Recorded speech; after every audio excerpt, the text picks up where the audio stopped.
Prime Danny Sigel, Rookie Mark Caguioa, talagang underdog. Sa bakbakang ito ang Barangay Ginebra.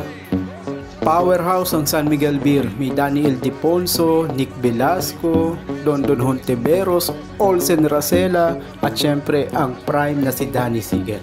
Samantalang ang Ginebra, lipas na ang isang Berhel Meneses, kupas na ang isang Jun Limpot. Pero ang Mark the Spark Caguioa ng Barangay Ginebra, talagang sa duel na ito kontra kay Prime Danny Sigel, makikita mo lumalaban talaga ang isang Mark Caguioa. Grabe ang isang Danny Sigel, mga Lodi. Tingnan nyo si Caguioa, napakalupit at napakahusay ni Caguioa. Grabe yung stop and pump ni Mark Caguioa. Pero ang floater ng isang Danny Sigel is napakahirap talaga at malaking problema sa kupunan ng Barangay Ginebra kung papaano nila pipigilan ang isang Danny Sigel.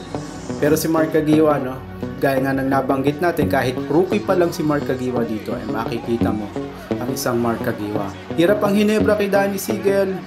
Offense and defense talaga naman, walang maitapat ang Ginebra. Kaya nga naging 4-1 ng serye na ito, pabor sa San Miguel Beer at kampiyon ng San Miguel Beer dito.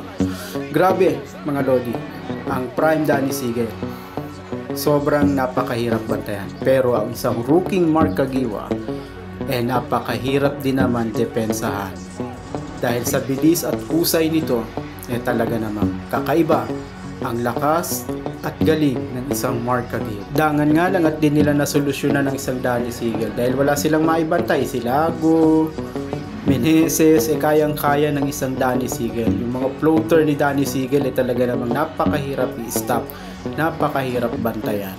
Grabe ang isang Danny Sigel ng mga time na yan. At ang San Miguel Beer ay isang powerhouse team ng mga time na to. Pero laban lang ang Ginebra kahit hindi sila nagkampiyon dito.